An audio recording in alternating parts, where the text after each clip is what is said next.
Bienvenido al podcast resumen número 20 del libro Profetas y Reyes de Elena White. Este capítulo está titulado con un nombre: Naamán.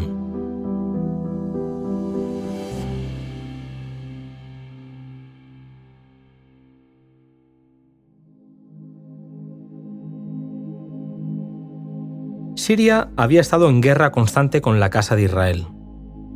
El conflicto entre estas dos naciones había acabado con la vida de Acab, y en una de las incursiones sirias fue llevada una niña que acabó trabajando para la mujer de Naamán. Este era general del ejército sirio, y siendo muy valiente, lamentablemente tenía lepra. Fue por medio de la niña israelita que Naamán supo de la existencia de Eliseo, ya que ella le dijo que seguramente lo podría sanar de aquel mal. Elena White aprovecha esa historia para decirle a los padres que no hay cometido mayor que el que les ha sido confiado en lo que se refiere al cuidado y la educación de sus hijos.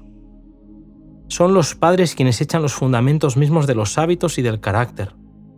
Se insta a los padres a mostrar una ternura, justicia y generosidad que revele el amor, la justicia y la bondad de Dios.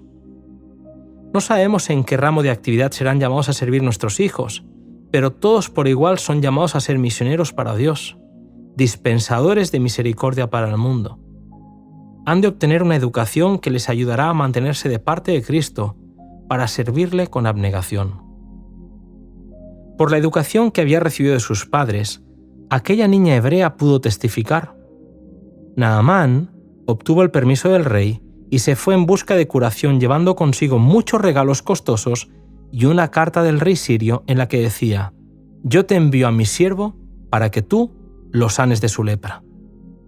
Cuando el rey de Israel leyó aquella carta, quedó profundamente turbado.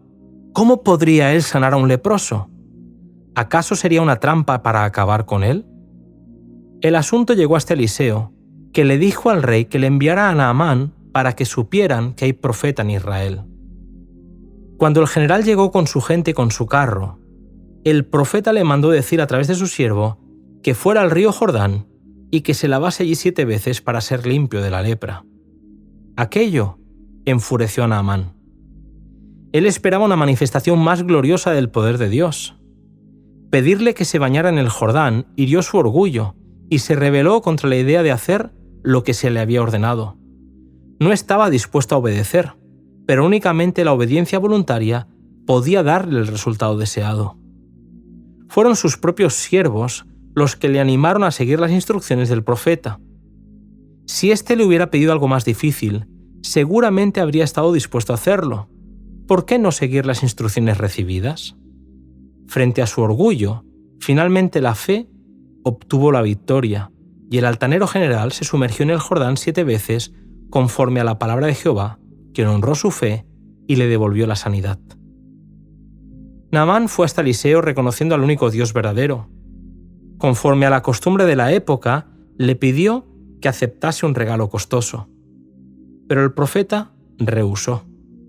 No le tocaba a él recibir pago por una bendición que Dios había concedido misericordiosamente.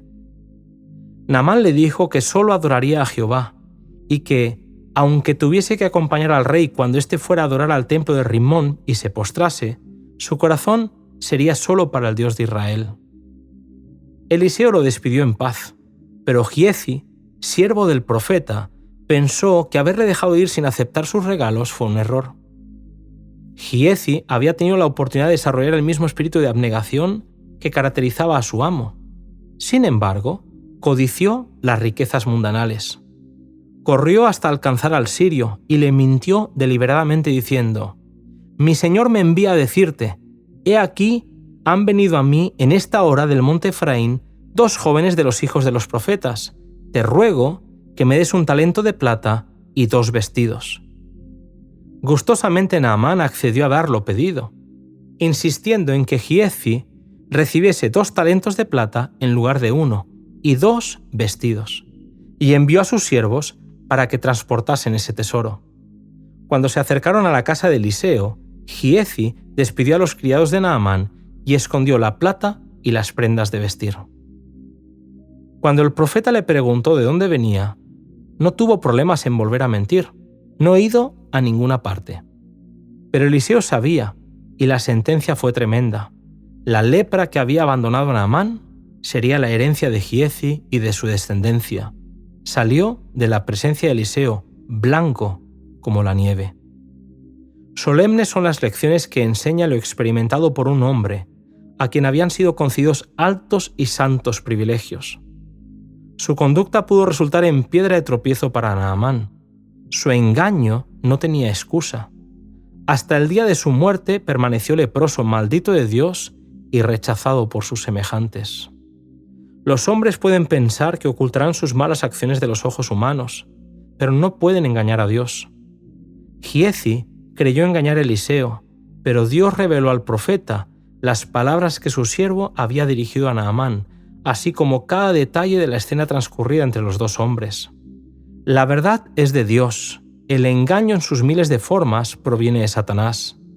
Los que han aprendido de Cristo serán sencillos, sinceros y veraces. Siglos después, la fe de Naamán fue mencionada por Jesús. Dios pasó por alto los muchos leprosos que había en Israel porque su incredulidad les cerraba la puerta del bien.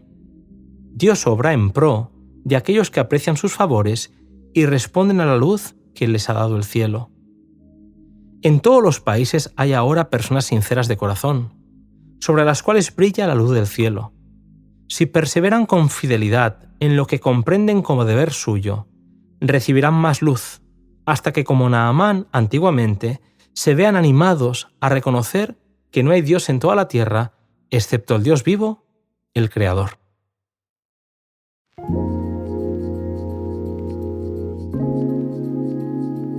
Hasta aquí, querido amigo, el resumen de este capítulo.